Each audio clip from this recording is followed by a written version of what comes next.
अल्हम्दुलिल्लाह नहमदुहु व नुसल्ली व नुसल्लिमु अला रसूलिहिल करीम। अम्मा बाद फ़अऊज़ु बिल्लाहि मिनश शैतानिर रजीम। बिस्मिल्लाहिर रहमानिर रहीम।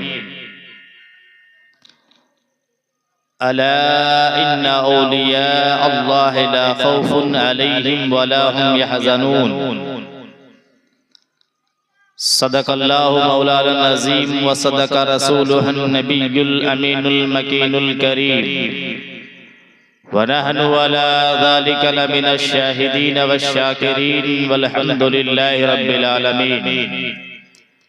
बादे तौहीद के मतवालों, शमे रिसालत के परवानों, आइए सबसे पहले उस आकाए नामदार मदनी ताजदार महबूबे परवरदिगार लंबे लंबे हाथों से भीख देने वाले आका व मौला शफीउल मुज़निबीन रहमतुल लिल आलमीन की बारगाहे गोहरबार में दरूद पाक की नजराने अक़ीदत पेश करें और पढ़ें बावाज़े बुलंद के अल्लाहु रब्बु मुहम्मदिन सल्लल्लाहु अलैहि वसल्लम नहनु इबादु मुहम्मदिन सल्लल्लाहु अलैहि वसल्लम सल्लल्लाहु ताला अलैहि वालिहि वसल्लम। एक बार और जी लगा करके दरूद पाक पढ़ें कि अल्लाहु रब्बु मुहम्मदिन सल्लल्लाहु अलैहि वसल्लम नहनु इबादु मुहम्मदिन सल्लल्लाहु अलैहि वसल्लम सल्लल्लाहु ताला अलैहि वालिहि वसल्लम। हजार बार बशोयम दहन ज़मुश्क गुलाब, हजार बार बशोयम दहन ज़मुश्क गुलाब, हुनूज़ नामे तो गुफ्तन कमाल बेअदबीस्त, हुनूज़ नामे तो गुफ्तन कमाल बेअदबीस्त। बलगल औला बिकमालिही कशफत दुजा बिजमालिही, बलगल औला बिकमालिही कशफत दुजा बिजमालिही। हसनत जमी व ख़िसालिही सल्लु अलैहि व आलिही, हसनत जमी व ख़िसालिही सल्लु अलैहि व आलिही। वाह क्या मर्तबा गौस है बाला तेरा, वाह क्या मर्तबा गौस है बाला तेरा। ऊंचे ऊंचों के सरों से है कदम आला तेरा, ऊंचे ऊंचों के सरों से है कदम आला तेरा। और सर भला क्या कोई जाने की है कैसा तेरा, सर भला क्या कोई जाने की है कैसा तेरा। औलिया मलते हैं आँखें वो है तलवा तेरा, औलिया मलते हैं आँखें वो है तलवा तेरा। और क्या दबे जिस पे हिमायत का हो पंजा तेरा, क्या दबे जिस पे हिमायत का हो पंजा तेरा। शेर को खतरे में लाता नहीं कुत्ता तेरा, शेर को खतरे में लाता नहीं कुत्ता तेरा। और तुझसे दर दर से सख्त सख्त से है मुझको निस्बत, तुझसे दर दर से सख्त सख्त से है मुझको निस्बत। मेरे गर्दन में भी हो दूर का डोरा तेरा, मेरे गर्दन में भी हो दूर का डोरा तेरा। और आला हजरत फरमाते हैं इस निशानी के जो सग है नहीं मारे जाते, इस निशानी के जो सग है नहीं मारे जाते। हश्र तक मेरे गले में रहे पट्टा तेरा, हश्र तक मेरे गले में रहे पट्टा तेरा। और मजरे चिश्त बुखारा वो इराक व अजमेर, मजरे चिश्त बुखारा वो इराक व अजमेर। कौन सी किश्त पे बरसा नहीं झाला तेरा, कौन सी किश्त पे बरसा नहीं झाला तेरा। हजरात, मैंने खुतबे मसनूना के बाद कुरान मुक़द्दसा की एक आयत करीमा तिलावत किया है। अल्लाह वादहु ला शरीक उसमें अपने मुक़र्रबीन व महबूबीन के बारे में इरशाद फरमाता है और उम्मते मुस्लिमा को खबरदार करता है, उम्मते मोमिना को बाखबर करता है और ये बताता है ऐ लोगो होशियार रहो, खबरदार रहो। ऐसी शख्सियत मैंने तुम्हारे और आपके बीच में पैदा की है। वो शख्सियत हमने तुम्हारे बीच में मबऊस किया है। जो शख्सियत नबी के बाद दीन का बोझ लेकर के सरों पर चलती है। वो शख्सियत जो नबी के फरमोदात पर खुद अमल करती है और उम्मते मुस्लिमा को अमल करने की आगाही देती है। वो शख्सियत जो भटके हुए इंसानों के दिलों के काया कल्ब को साफ करती है और फिर उसे इहदिनस सिरातल मुस्तकीम पर चलाती है। वो शख्सियत जो शख्सियत इंसान बेराह रवी का जामा ओढ़ ले, इंसान बेराह रवी के रास्ते पर चलने लगे, वो शख्सियत उस इंसान को राहे रास्त पर लाने का काम करती है।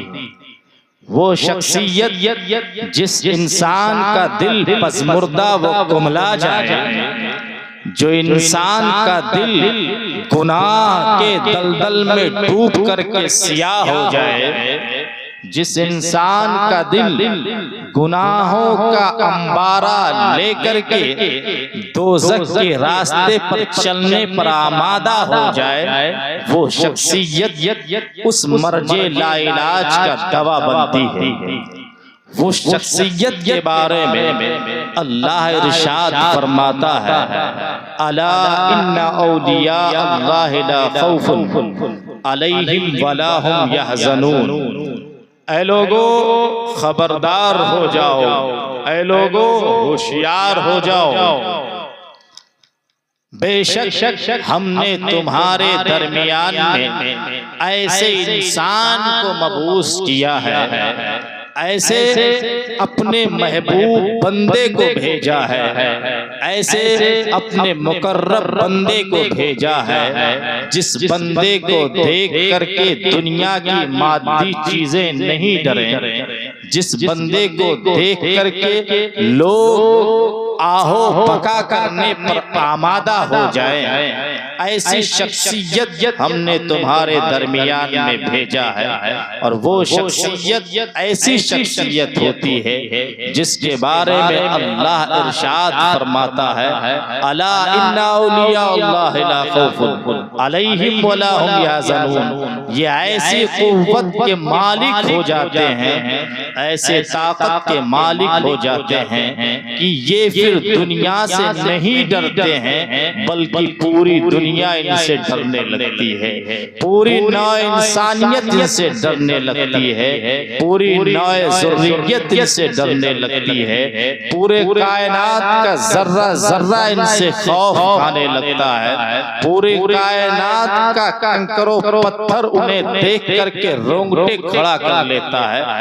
ऐसी शख्सियत के बारे में अल्लाह इरशाद फरमाता है कि मैंने तुम्हारे दरमियान में भेजा है जो ना किसी से डरता है, ना ही किसी का खौफ रखता है, साथ ही साथ में जब तक दुनिया में मौजूद रहता है अल्लाह और उसके रसूल की राह रवी पर इंसानों को चलाता रहता है। और जब इस दुनियाए फानी से हमारे और आपके माथे की निगाहों से ओझल हो जाता है, तब भी वो इंसानों की रहनुमाई करता हुआ नजर आता है, इंसानों की रहनुमाई करता हुआ नजर आता है, इंसानों को सही रास्ता बताता हुआ नजर आता है। लेकिन हमारी निगाहें ऐसी नहीं होती हैं कि हम उन्हें पहचान सकें, हम उन्हें जान सकें, हमारे अंदर इतना खिरद नहीं होता, हमारे पास इतनी शूर नहीं होती, हमारे पास इतने अकल नहीं होते हैं कि हम उन्हें पहचान सकें, हम उन्हें जान सकें। जब वो इस दुनियाए फानी से चले जाते हैं फिर हम उन्हें पहचानते हैं, फिर हम उन्हें जानते हैं। किसी शायर ने क्या खूब कहा था कि न पूछ खिरका पोशों को, बसारत हो तो देख इनको, न पूछ इन खिरका पोशों को, बसारत हो तो देख इनको। यदे बैजा लिए फिरते हैं अपनी आस्तीनों में, यदे बैजा लिए फिरते हैं अपनी आस्तीनों में। हजरात, ये महफिल जो आज रचाई गई है, ये जश्न गौसुल वरा रज़ी अल्लाह ताला और दाहुन्ना के नाम से मंसूब की गई है। आज की रात गुजार करके सुबह का जब सफेदा नमोदार होगा तो हम और आप जानते हैं वो सफेदा एक ऐसी किरण लेकर के आएगा जिस किरण में हम और आप 11वीं के नाम से मंसूब करते हुए नजर आते हैं। ये 11वीं है क्या, किसको कहा जाता है? मैंने अपने बचपन में जाना था और बचपन से लेकर के अब तक जो सुनते चला आया, मेरे बचपन के जमाने में गांव के लोग बताते थे कि 11वीं उसको कहा जाता है कि उस दिन बड़े पीर की न्याज दिलाई जाती है, उस दिन रोशन ज़मीर की न्याज दिलाई जाती है, उस दिन शेख अब्दुल कादिर जिलानी के नाम से फातिहा कराई जाती है। हजरात, इसका इंतजार सालों साल हुआ करता था, पूरे साल लोग इंतजार किया करते थे। उसके बाद में 11वीं की वो दिन आता था जिस दिन अपने घरों पर लोग बहुत ही एहतमाम और इंतज़ाम के साथ में 11वीं मनाया करते थे। हजरात, ये तो अलग बात हो गई। जैसे जैसे जमाना आगे बढ़ता है, लोग दुनियावी तहजीब व तमद्दुन के आमादा होते चले जा रहे हैं। तब क्या होता था कि लोग सालों इंतजार करते थे, उसके बाद 11वीं के दिन अपने घर पर हुजूर गौसे पाक रज़ी अल्लाह ताला अन्हु की न्याज दिलाते थे। यूं कह लीजिए कि मुर्गे वगैरह ज़बह किया करते थे, बहुत ही एहतमाम किया करते थे। आज जमाना बदल गया है, पैसे की फरावानी हो गई है, इंसान हर दिन मुर्गे खाता है, इंसान हर दिन गोश्त पका सकता है, इंसान के पास तरह तरह की चीजें पाई जाने लगी हैं, लेकिन फिर भी हम 11वीं को आज भी मना रहे हैं। ढंग बदल गया है, तरीका बदल गया है, हमारे फेल बदल गए हैं। लेकिन अब इस मजलिस में चंद लोग ही बच्चे हैं और मेरी पर्दा नशी खवातीन माँ और बहनें बैठी हुई हैं। चंद बातें आपको बता देता हूँ। ये 11वीं है क्या चीज? 11वीं यूं कह लीजिए हुजूर गौसे पाक का न्याज है और फातिहा है। इसका सिर्फ यही नाम नहीं है कि हम अपने घरों में मुर्गे ज़बा करेंगे, उसके बाद में फातिहा दिलाएंगे, उसके बाद में उसको खाएंगे। यही 11वीं का नाम नहीं है।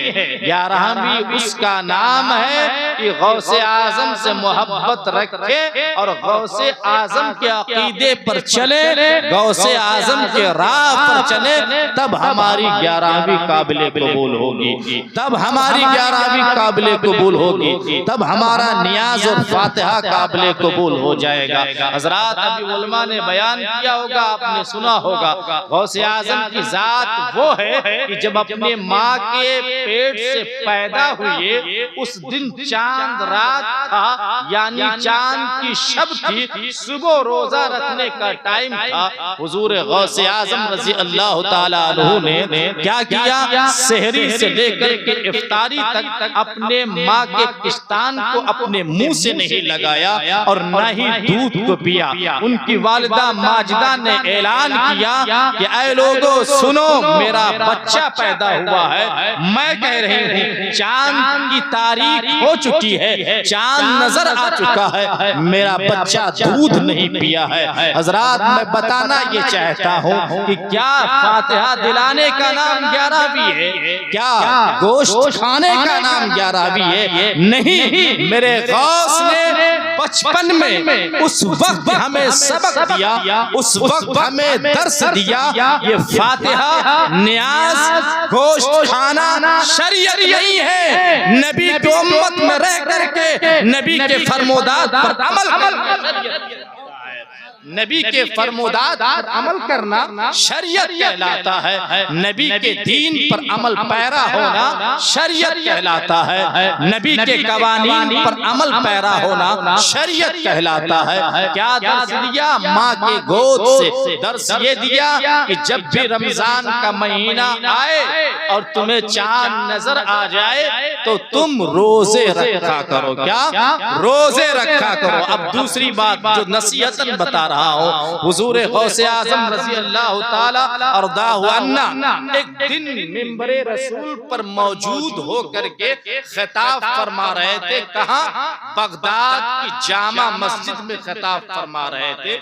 उसी खिताब के दौरान किसी इंसान ने आकर के ये इत्तला दिया कि हजरत नमाज के बाद जनाजा हाजिर होगा और उसमें हर इंसान की शिरकत जरूरी होगी, उसमें हर इंसान की शिरकत जरूरी होगी। मेरे गौस ने उस वक्त एक सबक और दिया, हर इंसान को सबक दिया और ये बताया जब बगदाद की उस जामा मस्जिद में गौस ने खुतबा दिया, नमाज अदा कराई, उसके बाद में ऐलान किया कि ऐ लोगों, जो इंसान नबी की शरीयत पर अमल न किया हो, अगर वो कहने वाला मुसलमान हो, जो इंसान नबी के दीन पर न चला हो, यानी रोजे न रखा हो, नमाज न पढ़ता रहा हो और उसका इनकार करता रहा हो, कितनी भी उसकी नमाज जनाजा पढ़ी जाए, उस वक्त तक जब तक कोई शाहिद न मिल जाए, उस वक्त तक मेरे कब्रिस्तान में इसको मदफून न किया जाए। हजरात, सिर्फ गोश्त खाने का नाम शरीयत नहीं है, सिर्फ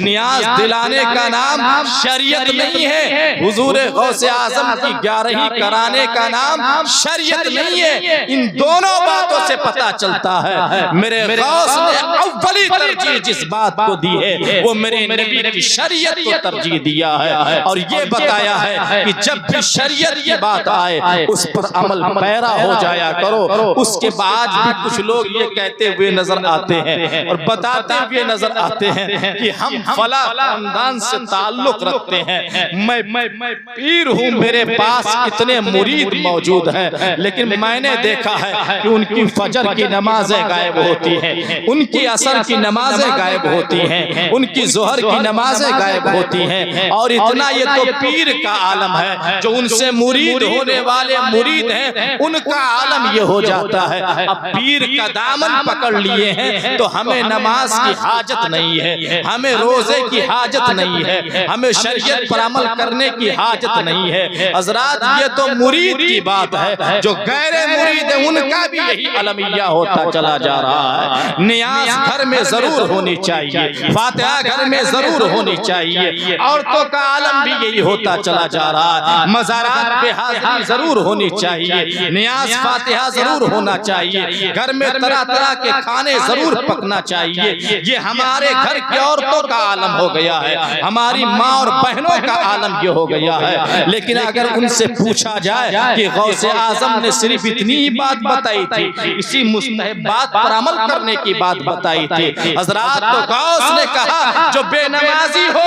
उसे मेरे कब्रिस्तान में दफन न किया जाए, जो बेनमाजी हो उसे मेरे कब्रिस्तान की जमीन न दी जाए। अब इससे पता चलता है कि अगर हम गौसे आजम के मानने वाले हैं, अगर हम गौसे आजम से उल्फत व प्यार करने वाले हैं, अगर गौसे आजम के अकीदे पर चलने वाले हैं, हजरात, तो ये फुरूई मसाइल है, असल मसला जो वो है वो हमारी शरीयत है, इस पर हमें अमल पैरा होने की जरूरत है। हजरात, गौसे आजम की तो बहुत सारी करामतें हैं, हजरात गौसे आजम की तो बहुत सारी करामतें, अगर उन करामतों की बात की जाएगी तो याद रखो एक नहीं 2, 4, 10 किताबें जो मुअर्रिख मुसन्निफों ने लिखी है, बहुत सारी किताबें मिलेंगी आप तमाम हजरात को। लेकिन आज इसकी हाजत नहीं है, आज इसकी जरूरत नहीं है। आज हम और आप सिर्फ गौस ख्वाजा का नारा लगाने वाले रह गए हैं, मसलक हक्का पर नाम के अमल करने वाले रह गए हैं, मसलक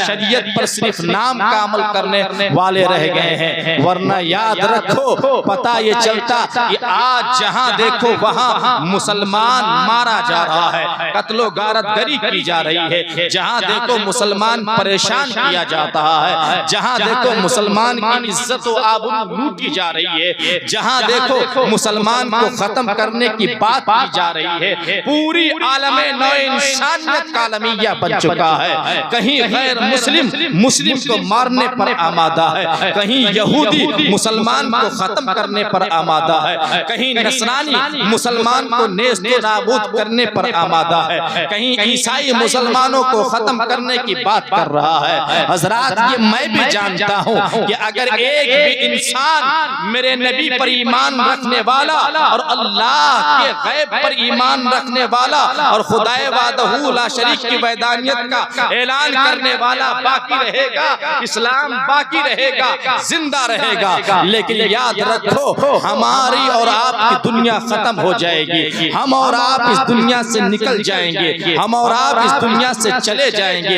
हजरात, यही आज हो रहा है, मुसलमानों को मारा जा रहा है, काटा जा रहा है। लेकिन मैं बड़े दावे के साथ कह रहा हूँ, मुसलमान फिर भी पलट करके नबी की शरीयत की तरफ नहीं आ रहा है, मुसलमान पलट करके भी गौसे आज़म की तरीकत पर नहीं आ रहा है, फिर भी मुसलमान पलट करके भी ख्वाजा की तरीकत पर नहीं आ रहा है, फिर भी मुसलमान पलट करके भी ख्वाजा मोइनुद्दीन चिश्ती हसन संजरी के फरमुदात पर अमल पैरा होने पर नहीं आ रहा है। हजरात, मैं पूछना चाहता हूँ, क्या आज मुसलमानों की तादाद कम है? नहीं, आज मुसलमानों की तादाद ज्यादा है। कल मुसलमानों की तादाद कम थी, उससे पहले भी बहुत कम थी, लेकिन पता ये चलता था कि जब हम नबी की शरीयत पर अमल पैरा होते थे तो हमारे नुतफे से पैदा होने वाला बच्चा सलाहुद्दीन अय्यूबी बन जाया करता था, हमारी माओ के पेट से जन्म लेने वाला बच्चा गौसुस सकलैन बन जाया करता था, हमारी माओ के पेट से जन्म लेने वाला बच्चा ख्वाजा मोइनुद्दीन चिश्ती बन जाया करता था, हमारी माओ के पेट से पैदा होने वाला बच्चा हजरत कासिम बन जाया करता था, हमारे माओ के पेट से पैदा होने वाला बच्चा हुसैन और हसन बनकर के चमकता था, हमारे माओ से पेट से पैदा होने वाला बच्चा ज़ैनुल आबदीन बनकर के चमकता था। तब पता चलता था यजीदी लश्कर हुआ करती थी, एक हुसैन होते थे पूरे करबला को फतह कर लिया करते थे, गाज़ हुआ करते थे पूरा इराक हुआ करता था, पूरे इराक को फतह कर लिया करते थे। हजरात, कोई और सरजमीन नहीं बता रहा हूँ, इंडिया की सरजमीन हुआ करती थी। कहाँ की सरजमीन? राजस्थान हुआ करता था, जोगियों का एक बहुत बड़ा जम्मे गफीर हुआ करता था और ख्वाजा उसको फतह कर लिया करते थे। कहीं और की सरजमीन नहीं बता रहा हूँ, यूपी की सरजमीन हुआ करती थी, कौन? गाज़ी मिल्लत उसे फतह कर लिया करते थे। और ज्यादा बताने की जरूरत नहीं है, आपके इस प्रदेश की सरजमीन हुआ करती थी, फैजाबाद का शहर हुआ करता था। हजरात, मखदूम अशरफ जहांगीर सिमनानी उस इलाके को फतह कर लिया करते थे।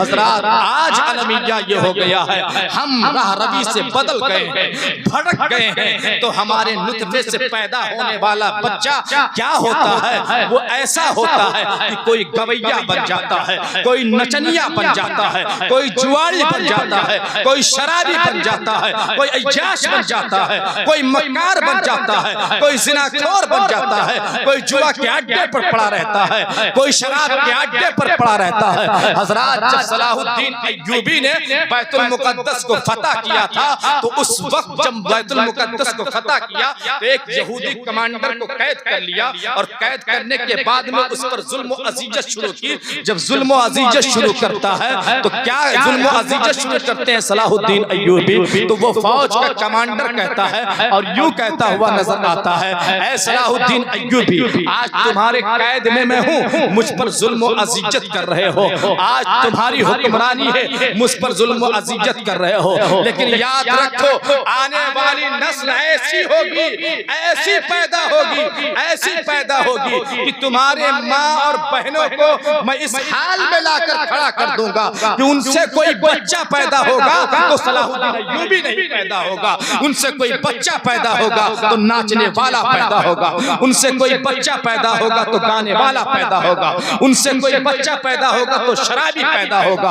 हजरात आज यही अलमिया बन गया है, हमारा तहजीब ऐसा हो गया, हमारा तमद्दुन ऐसा हो गया, हमारा कल्चर ऐसा हो गया, हमारा सोसाइटी ऐसा हो गया कि हम रुपया तो बहुत कमा लिए, हजारों हमारे पास आ गए, लाखों हमारे पास आ गए हैं, लेकिन हमारे घरों से कोई सलाहुद्दीन नहीं पैदा हुआ, हमारे घरों से कोई गौस पैदा नहीं हुआ, हमारे घरों से कोई ख्वाजा पैदा नहीं हुआ, हमारे घरों से कोई मखदूम पैदा नहीं हुआ, हमारे घरों से कोई सैयद सालार पैदा नहीं हुआ। यही वजह है कि जहां देखो वहां मुसलमान मारा जा रहा है, जहां देखो मुसलमान सताया जा रहा है। अभी भी वक्त है, अभी भी पलट आओ अपने रास्ते पर। अगर अभी भी हम आंख अपनी नहीं खोलेंगे तो याद रखो जमाना हमारा सुधारने पर लगा हुआ है। अगर हम ये कारनामा अंजाम नहीं देंगे तो हम नहीं सुधरेंगे, लेकिन जमाना हमें सुधार देगा।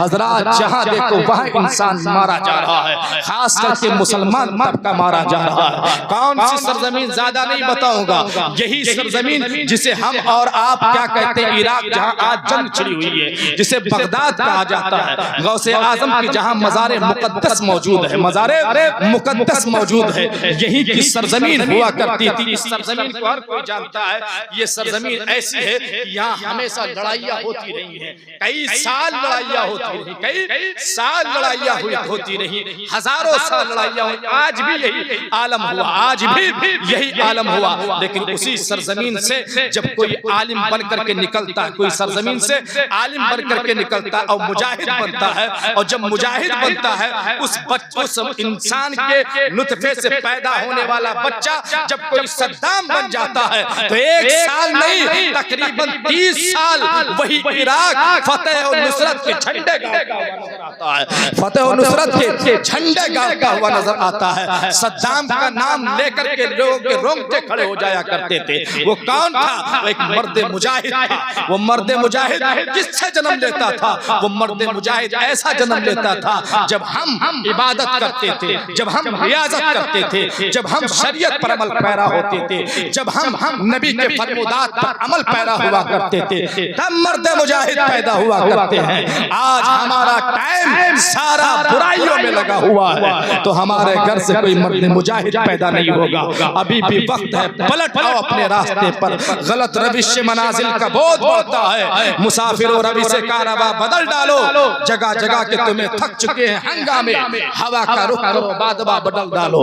अभी भी वक्त है, बदल डालो अपने आप को। मैंने खुतबा मसनूना के बाद आयत करीमा जो पढ़ी थी, अल्लाह इरशाद फरमाता है, अला इन्ना औलिया अल्लाह ला खौफुन अलैहिम वला हुम यहज़नून। हजरात टाइम नहीं है, आप हजरात नींद में, वरना बातें बहुत अच्छी आपको सुनाता। अला इन्ना औलिया अल्लाह ला खौफुन अलैहिम वला हुम यहज़नून।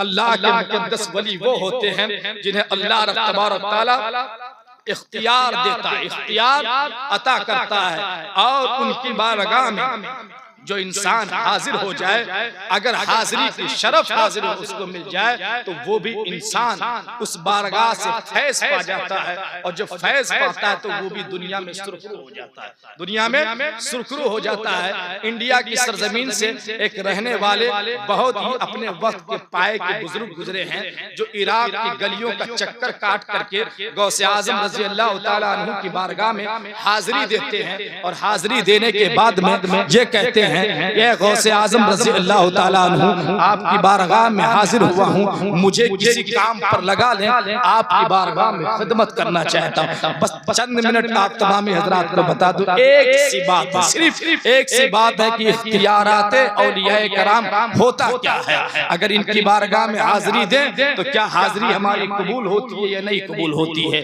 गौसे आजम की बारगाह में हाजिर हुए, और हाजिर होने के बाद में कहा कि मुझे कुछ काम दे, आपकी बारगाह का शरफ मुझे हासिल हो, आपकी बारगाह का शरफ मुझे हासिल हो। गौसे आजम उठे, और उठने के बाद में उन्हें लोटा पकड़ाया और कहा, लो लोटा लो, पानी पिलाना शुरू कर दो। मेरी बारगाह में जितने लोग आए सारे लोगों को पानी पिलाते जाओ, सारे लोगों को पानी पिलाते जाओ। लेकिन वो बहुत अपने वक्त के चालाक इंसान थे, होशियार इंसान थे। एक दिन पानी पिलाया, 2 दिन पानी पिलाया, जो लोग आते सबको पानी पिलाते, जो आते सबको पानी पिलाते, और पिलाते जाते कई साल गुजर गए, कोई कोई आया, चोर आया, आपने सुना होगा, चोर आया उसको अब्दाल बना दिया, डकैत आया उसको आफ्ताब बना दिया, कोई खादिम आया तो उसको कुतुब बना दिया। जिसको देखो गौस, किसी को कुतुब, किसी को अब्दाल, किसी को मजूब, किसी को वली, किसी को महबूब, किसी को कुछ कुछ बनाते चले जा रहा है। उसने सोचा कई साल हो गए मैं कुछ नहीं बन पाया, मैं कुछ नहीं बन पाया। क्या देखा कि एक दिन दो लोग हाजिर हुए और इस नियत से हाजिर हुए कि मुझे भी विलायत मिल जाएगी गौसे आजम की बारगाह से। हाजिर होने के बाद में कहा, ऐ गौसे आजम, आपकी बारगाह से मार्फत लेना चाहता हूँ। गौसे आजम ने फरमाया अभी नहीं, 3 दिन और जाओ, 3 दिन और जाओ, चक्कर लगाओ, फिर तुम्हें मार्फत दिया जाएगा, मार्फत दिया जाएगा। वो पानी पिलाने वाला इंसान सोचा ये दोनों आए हैं, 3 दिन के बाद आएंगे, फिर इन्हें मार्फत मिल जाएगी। ऐसा करते हैं साथ में मैं भी चलता हूँ, साथ में मैं भी चलता हूँ, 3 दिन बाद आऊंगा, मुझे भी मार्फत मिल जाएगी। गौसे आजम का लोटा छोड़ा और छोड़ने के बाद निकल लिया साथ में। रास्ता तय करने लगे तीनों साथ में। एक वो इंसान जो पानी पिला रहा था और दो वो इंसान जो गौसे आजम की बारगाह से मार्फत के दर्जे लेना चाहते थे, विलायत का दर्जा लेना चाहते थे, वो चल रहे थे। दोनों आगे जा रहे, पीछे ये इंसान चल रहा है। एक दिन कंटिन्यू चले, चलने के बाद में पूरे दिन चले, भूख प्यास सब लग गई। वो इंसान जो पीछे था उसने कहा, अरे भाई मैं बहुत परेशान हो गया, गौस की बारगाह में रहता था, मुझे खाना मिलता था, पानी मिलता था, तुम्हें तो भूख लगती नहीं, मुझे भूख लगती है, प्यास लगती है, मैं तुम्हारे साथ नहीं चल सकता हूँ। ऐसा करो मुझे खाना खिलाओ तब चलूंगा, खाना खिलाओ तब चलूंगा। गौसे आजम रज़ी अल्लाह ताला अन्हु की बारगाह में आने वाले वो दोनों इंसानों ने कहा कि अब बताओ ये इंसान खाना मांग रहा है, खाना कहाँ से लेकर के आऊं, कैसा खाना लेकर के आऊं। उसमें से एक ने सोचा कि लाओ रब की बारगाह में दुआ करते हैं, रब की बारगाह में दुआ करते हैं, मुझे शायद खाना मिल जाए और इसको खाना मैं दे दूं, ये खा ले। हजरात उस इंसान ने अपने दोनों हाथों को बुलंद किया, दुआ करना शुरू किया। जैसे दुआ करना शुरू करता है, आसमान से अल्लाह रब तबारक तआला की बारगाह से एक दस्तरखान आता है और उस दस्तरखान पर किस्म किस्म के खाने हाजिर हो जाते हैं। उस लोटे वाले बाबा के सामने पेश किया जाता है कि लो तुम खाना खा लो। वो फटाफट खाना खाए, बोले अब चलो साथ में चलेंगे। एक दिन गुजर गया, दूसरा दिन फिर गुजरता है, कहा भाई अब फिर भूख लग गई है, मुझे बहुत शिद्दत से भूख है, पहले खाना मिलना चाहिए, फिर साथ में चलूंगा, वरना चलने वाला नहीं हूँ, वरना साथ नहीं चलूंगा। अब वो इंसान जो दूसरा इंसान था, उसने कभी किसी के लिए दुआ नहीं किया।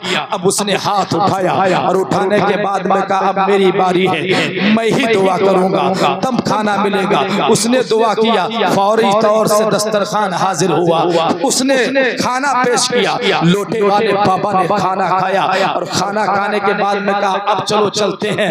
अब तीसरा दिन आ रहा है और तीसरा दिन जब गुजर गया तो फिर उस इंसान को भूख लग गई जो लोटे वाला था, जो लोटे से पानी पिलाता था। तीसरे दिन भी भूख लग गई तो फिर उस लोगों से कहा फिर मुझे खाना चाहिए, मुझे पानी चाहिए। तो उन दोनों ने कहा ऐ इंसान, मैंने दुआ किया तो खाना मिला, इन्होंने दुआ किया तो खाना मिला, अब मैं भी कर चुका हूँ, ये भी कर चुका है, अब बचे हो तुम, आज तुम्हारी बारी है, तुम दुआ करो तो खाना मिलेगा, वरना अगर दुआ नहीं करो तो भूखे रह जाओगे। हजरात लोटे वाले पीर और बाबा ने सोचा इन लोगों ने तो दुआ पता नहीं कैसे पढ़ी है, किस तरीके से पढ़ी है, मुझे कोई खबर नहीं है, लेकिन मुझे तो इल्म भी नहीं है, मैं कैसे दुआ करूं जो मुझे खाना मिल जाए। तो उसने कहा एक शर्त है, कहा शर्त ये है कि एक लोग दाएं खड़े हो, दूसरे लोग बाएं खड़े हो, बीच में मैं खड़ा होगा और उसके बाद दुआ करूंगा, फिर मुझे खाना मिलेगा। हजरात उन दोनों को, एक को दाएं एक को बाएं खड़ा किया और खड़ा करने के बाद में कहा ऐ मेरे रब, जो दाया खड़ा है जिसने दुआ मांगा था और तूने उसे खाना दिया था, जिस वसीले से इसने दुआ मांगा था तूने उसे खाना दिया था, मैं उसी इंसान के वसीले से दुआ मांगता हूँ।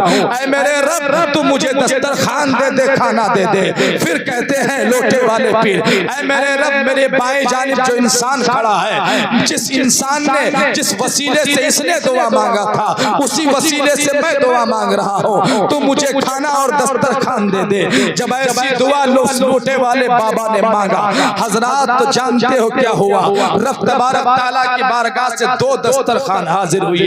एक दस्तरखान आया, दूसरा भी दस्तरखान आ गया।